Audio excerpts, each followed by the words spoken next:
In the grand, often brutal theater of American history, some figures command the stage with thunderous speeches and bold, decisive actions. They are the titans, the warriors, the names etched onto monuments in sharp, clear lines. Their stories are told in headlines and history books, their legacies debated with fire and fury. But history has other players too, the quiet ones, the ones who move not in the spotlight, but in the deliberate, thoughtful spaces between the great shifts of power.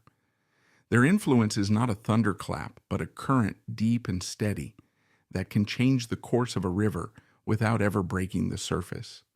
Today we tell the story of one such figure, a woman whose public name, a gentle, almost whimsical nickname from childhood, belied a will of iron, a brilliant strategic mind, and a vision that would physically, lastingly reshape the face of a nation. This is the story of a shy girl from the swamps of East Texas who became the financial engine of a political dynasty, a courageous crusader in a time of hate, and the quiet conscience of a turbulent presidency. This is the untold story of Claudia Alta Taylor, the woman the world knew simply as Lady Bird Johnson. Our story begins not in the hallowed halls of Washington, but in the humid, pine-scented air of Karnak, Texas, a small, unincorporated town near the Louisiana border. Here, in 1912, Claudia Alta Taylor was born into a world of stark contrasts. Her father, Thomas Jefferson Taylor, was the town's wealthiest man, a landowner and merchant known to all as Mr. Boss. He was a domineering, powerful figure who owned the general store, the cotton gin, and most of the land around. Her mother, Minnie Lee Patillo, was a cultured, well-read woman who loved opera and literature, a gentle soul in a rugged landscape. But Claudia's world was shattered before it had truly begun. When she was just 5 years old, her mother, pregnant with another child, suffered a fall down a flight of stairs and died a few days later. The official cause was complications from the pregnancy, but whispers and rumors would follow the family for years. Little Claudia was suddenly adrift in a vast, lonely home, the grand but emotionally barren brick house, raised by her father and an aunt. The void left by her mother was immense, a silence that echoed through the large, dark rooms. It was in this solitude that she found her first true companion, nature. She would escape into the mysterious bayou-like wilderness of Caddo Lake, a sprawling labyrinth of cypress trees draped in Spanish moss. For a shy, motherless girl, the woods and the water were not frightening. They were a sanctuary. She learned the names of the wildflowers that bloomed in the East Texas soil, finding a sense of order and beauty in the natural world that was absent from her human one. This was not a hobby. It was a lifeline. It was the beginning of a love affair that would define her life and her legacy. Her famous nickname, Lady Bird, was given to her by her nurse, Alice Tittle, who declared the infant was as purty as a ladybird. The name stuck, quickly eclipsing the formal Claudia. It was a soft, gentle name for a girl who was quietly forging a core of incredible resilience.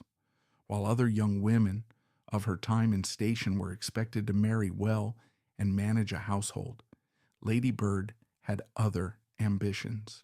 She was fiercely intelligent, graduating third in her high school class before enrolling at the University of Texas at Austin. In an era when a college education for a woman was still a relative rarity, Lady Bird excelled, earning not one, but 2 bachelor's degrees, the first in history in 1933 and a second in journalism in 1934. She dreamed of becoming a reporter, of traveling the world, of seeing life beyond the confines of Texas. She was preparing for a life of independence, a life of her own making. She had no idea that a force of nature was about to walk into her life and change its trajectory forever. In the summer of 1934, Austin, Texas was buzzing with the energy of Roosevelt's New Deal. It was a city of ambitious young men hoping to make their mark. None were more ambitious than Lyndon Baines Johnson. He was a 26-year-old congressional aide, a whirlwind of boundless energy, raw political instinct, and relentless charm. He was, by all accounts, overwhelming. A friend arranged for him to meet a quiet, well-educated young woman named Lady Bird Taylor. Their first meeting, a breakfast date, was almost a non-starter. He did all the talking, a torrent of stories, boasts, and political plans. She was reserved, observant, perhaps a little intimidated. But Lyndon was captivated. He saw something in her quiet gaze, a steadiness, an intelligence, a deep well of strength that he recognized as the perfect complement to his own volatile genius. By the end of that very first day, he proposed. Lady Bird understandably was taken aback. This was not the careful, considered life she had planned. He was penniless, brash, and utterly consumed by an ambition that seemed almost terrifying in its intensity. She hesitated. But Lyndon launched a campaign of persuasion, as ferocious as any political race he would ever run. Letters, telegrams, phone calls, a constant, overwhelming barrage of affection and insistence. Just 10 weeks after they met on November 17, 1934, they were married in a small ceremony in San Antonio. Lady Bird used a ring she bought for $2.50 from Sears, Roebuck, because Lyndon, in his haste, had forgotten to buy one. It was a chaotic, impulsive beginning to what would become one of the most consequential partnerships in American political history. This was not a fairy tale romance. It was a merger. Lyndon had found his anchor, his confidant, his indispensable partner. And Lady Bird, the quiet journalist in waiting, had hitched her wagon to a rocket. She had found a purpose, a mission that would demand every ounce of her intelligence, her resilience, and her strategic acumen. Her first major act as a political partner would come soon enough, and it would be a gamble that laid the very foundation of the Johnson dynasty. In 1937, a seat in the U.S. House of Representatives for Texas's 10th district unexpectedly opened up. Lyndon, still just a former aide, decided to jump into the race. He had the ambition, the energy, and the political connections. What he didn't have was money. He was a long shot, an unknown quantity running against established candidates. The campaign was on the verge of collapse before it had even begun. This is the first critical and often overlooked moment where Lady Bird Johnson ceased to be merely a supportive wife and became the chief investor in what would become their shared enterprise. She had recently received a substantial inheritance from her mother's estate, a sum of $10,000.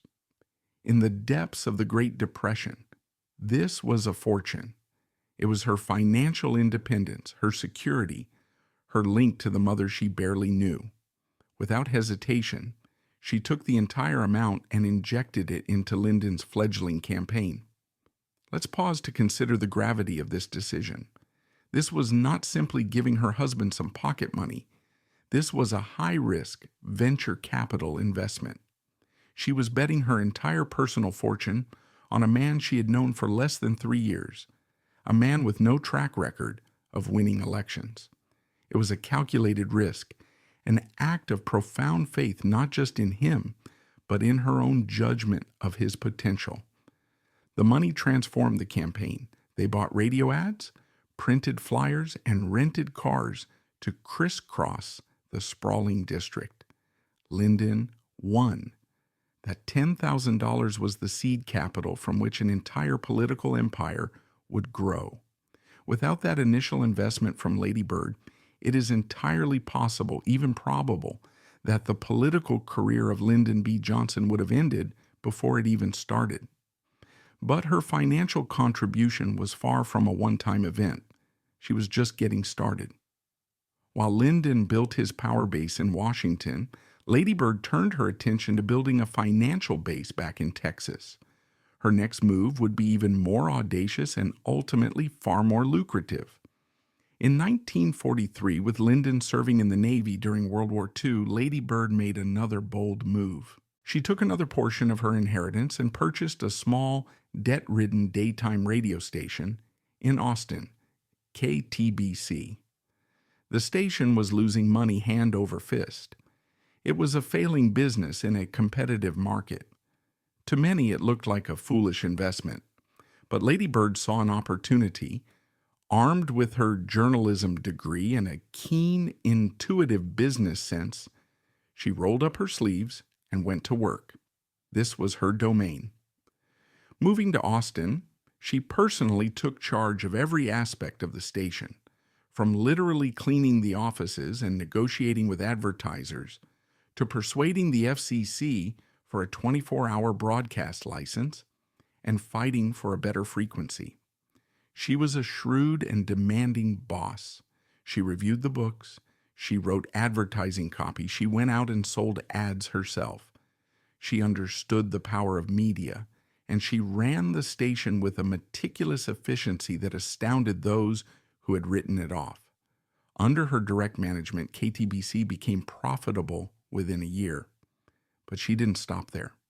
She astutely foresaw the coming boom in television and petitioned for one of Austin's first TV licenses. When KTBC TV went on the air in 1952, it was the only station in town, granting the Johnsons a virtual monopoly. This small, failing radio station became the cornerstone of a multi-million-dollar media empire, eventually organized under the name the LBJ Holding Co.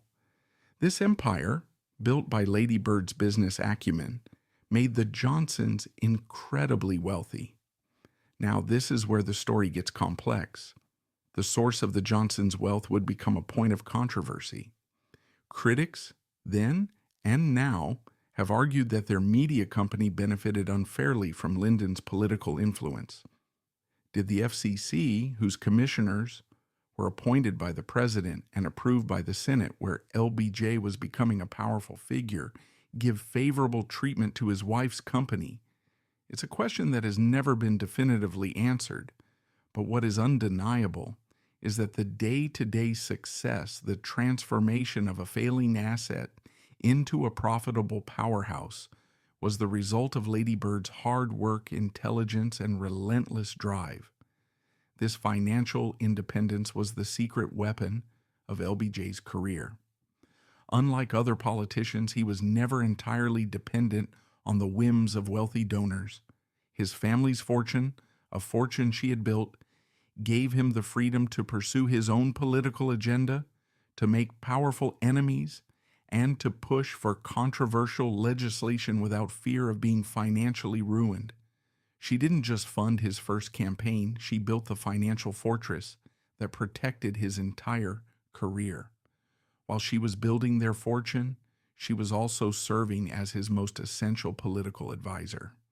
During the World War II, she ran his congressional office, handling constituent mail, managing staff, and keeping his political network alive while he was overseas.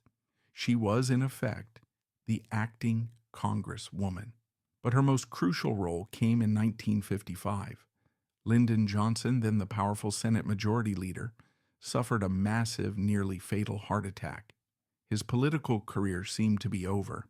He was a man defined by his manic energy, and now he was bedridden, depressed, and facing his own mortality. It was Lady Bird who stepped into the breach.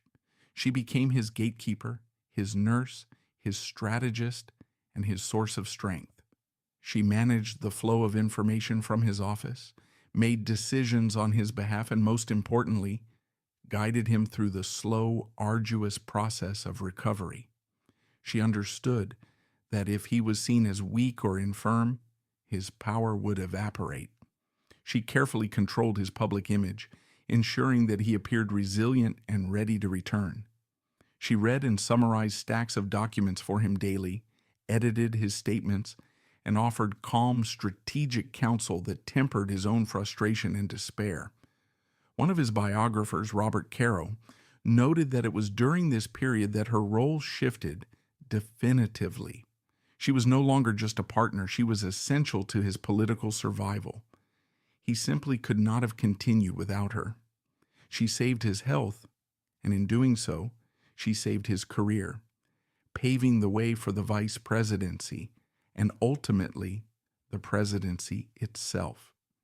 Their marriage was famously complex and at times deeply painful for her. Lyndon was a demanding, often inconsiderate husband, and his numerous infidelities were a source of profound private humiliation for Lady Bird. It was a well-known secret in Washington, yet she endured. In her own diaries, she would later write with a stark, pragmatic honesty about her decision. She loved him, but she had also made a bargain. She had invested her life in their shared ambition, in the mission they were on together. For her, the partnership, the work, the potential to do good on a grand scale outweighed the personal pain. It was a choice that reveals a core of pragmatism and strength that is almost difficult to comprehend. On November 22nd, 1963, that partnership was thrust onto the world's stage in the most brutal way imaginable. The assassination of President John F. Kennedy was a national trauma, a moment of profound shock and grief. In the chaos and confusion aboard Air Force One, as Lyndon B. Johnson took the oath of office, Lady Bird stood by his side. Her diary entry from that day is one of the most remarkable and harrowing documents in presidential history. She wrote not with panic, but with the detailed, observant eye of the journalist she once trained to be.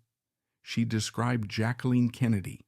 Her stockings and legs were caked with blood, and the dazed shock on the faces of the Kennedy staff. Amidst her own grief, her primary concern was for Lyndon, for the nation, and for the task ahead. She wrote, "It's a terrible thing to say, but the relative simplicity of Lyndon's program, the Great Society, was a godsend." In that moment of crisis, she became a figure of quiet grace and profound strength for a nation that desperately needed it. She understood her new role immediately. She was not just the president's wife. She was a symbol of continuity and stability. She reached out to the grieving Kennedy family, handling a situation of unimaginable delicacy with immense compassion. But Lady Bird had no intention of being a purely ceremonial First Lady. She had spent decades as a strategist and a businesswoman. Now she had a platform, and she intended to use it. She was determined to create a legacy of her own, one rooted in the love she had discovered as a lonely child in the woods of East Texas, her passion for the natural world. Lady Bird believed that the physical environment had a direct impact on the spiritual and psychological well-being of the American people. She saw a country growing richer and more powerful, but also uglier. Highways were becoming cluttered corridors of garish billboards. Junkyards blighted the landscape, and cities were choking on pollution. She once said, "Ugliness is so grim. A little beauty, something that is lovely, I think, can help create harmony, which will lessen tensions." This was the genesis of her great cause, beautification. At first, many in the male-dominated world of Washington dismissed it as a frivolous, ladylike project. Planting flowers seemed trivial compared to the Cold War and the growing conflict in Vietnam.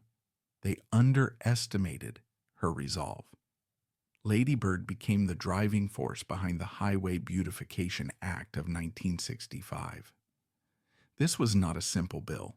It was a direct assault on the powerful outdoor advertising lobby and the scrap industry. She lobbied congressmen personally.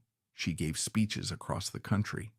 She used her unique blend of Southern charm and steely determination to win over skeptics.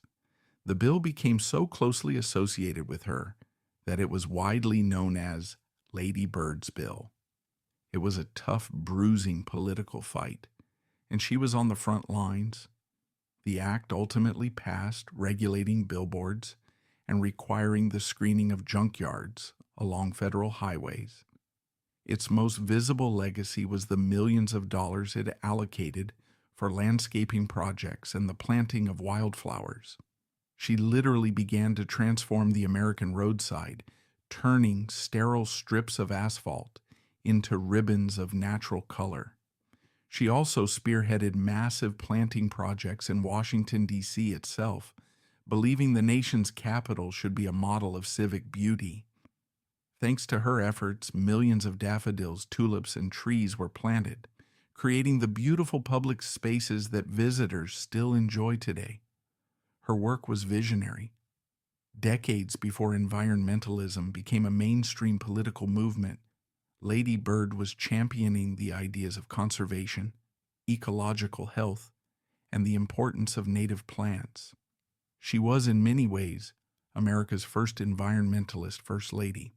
But her legacy as First Lady contains an act of political courage that is far less known than her beautification work, and perhaps far more significant.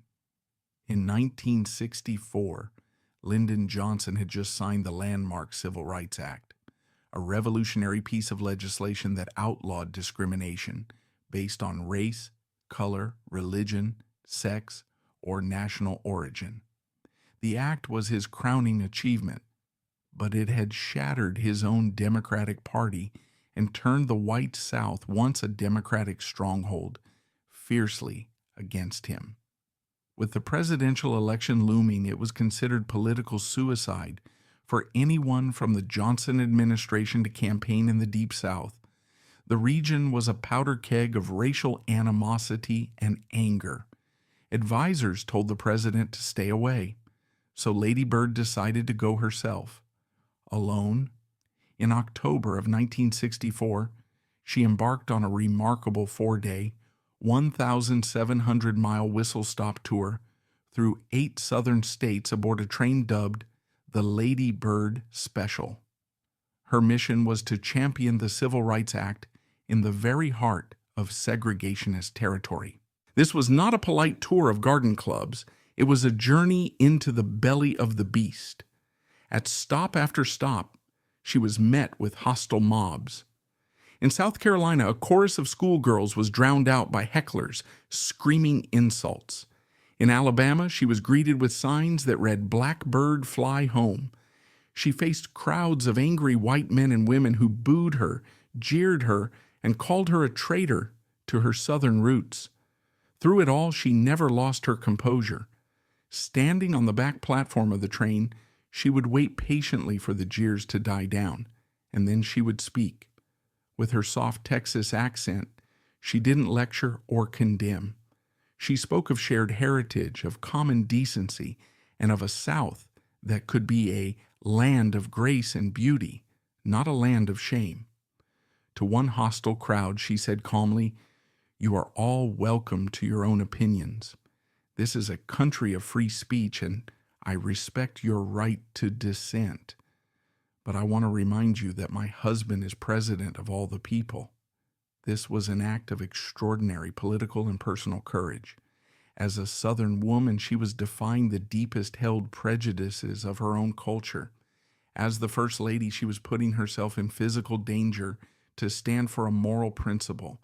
It was a display of guts and grace that won the admiration of the national press and showed the country the steel that lay beneath her gentle exterior. When the Johnsons left the White House in 1969, they retreated to their beloved ranch in the Texas Hill Country.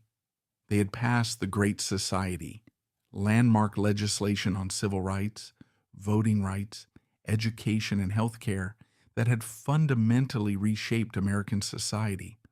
But their presidency was forever stained by the ever-escalating, deeply divisive war in Vietnam. Lyndon Johnson was a broken man, haunted by the war that had shattered his political legacy in the nation. Their time in retirement together was short. He died of a heart attack at the ranch just 4 years after leaving office in 1973. Lady Bird was now a widow at 60. She would live for another 34 years, a long final act in which she would step out from Lyndon's formidable shadow and cement her own independent legacy. She rarely spoke publicly about the political controversies of Lyndon's presidency, especially the Vietnam War. She understood that his legacy was complex, contested, and painful. Instead of engaging in political debates, she chose to act. Her first mission was to preserve his story in all its complexity. She poured her energy into the creation of the Lyndon Johnson Library and Museum in Austin. She wasn't interested in a sanitized hagiography. She insisted it be a center for serious scholarship, making all of his presidential papers, some 45 million pages, available to the public, ensuring that future generations could study his triumphs and his failures. It was an act of historical stewardship, protecting the record of a consequential and controversial era. Her second act was a return to her first love. In 1982, on her 70th birthday, she co-founded the National Wildflower Research Center, just outside of Austin. She donated the land and $125,000 to get it started. Her goal was to create a national institution dedicated to the preservation and study of America's native plants. Today it is known as the Lady Bird Johnson Wildflower Center, a world-renowned botanical garden and research unit of the University of Texas. It is a living, breathing testament to her lifelong conviction that our connection to the natural world is essential to our humanity. And finally, she gave the world one last extraordinary gift, her voice. Throughout her time in the White House, she had kept a daily audio diary, speaking into a tape recorder to capture her thoughts, observations, and private feelings. The transcripts amounted to more than 1.7 million words. In 1970, she published a portion of these diaries as the book A White House Diary. It is a stunningly candid and intimate look at the pinnacle of American power. She details the weight of the presidency, the moments of triumph, the depths of despair over Vietnam, and her sharp, insightful, and often witty observations of the people around her. It reveals her private struggles, her weariness, and her unwavering sense of duty.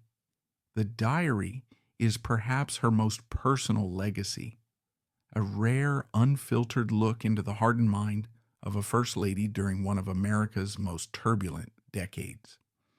Lady Bird Johnson passed away in 2007 at the age of 94. She was laid to rest beside Lyndon in the Texas hill country she loved so much. Her life was a study in quiet power and profound impact. She was the savvy investor who funded a dynasty, the brilliant businesswoman who secured its independence, and the indispensable strategist who saved it from collapse. She was the first lady who faced down hate with grace and who used her platform to champion the radical idea that beauty matters, that our environment shapes our spirit. Her story forces us to reconsider our definition of power. It wasn't found in the Oval Office chair she never occupied, but in the quiet boardroom where she built an empire. It wasn't in the shouted command, but in the carefully edited speech. It wasn't in the grand political rally, but in the courageous decision to take a train into a region boiling with hate, armed only with her composure and her convictions. Lady Bird Johnson was the steady hand, the clear eye, and the resilient heart at the center of a political storm.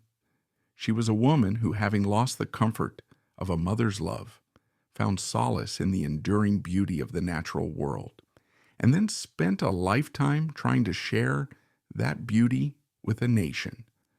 Her legacy is not written in stone monuments, but it is etched into the American landscape itself, in the protected vistas along our highways, in the vibrant public gardens of our capital, and in every field of wildflowers that blooms wild and free under the vast American sky. And that's all for today's video. If you like this video, hit that thumbs up. Let us know your thoughts in the comments section and subscribe so you won't miss out on future uploads. See you next time.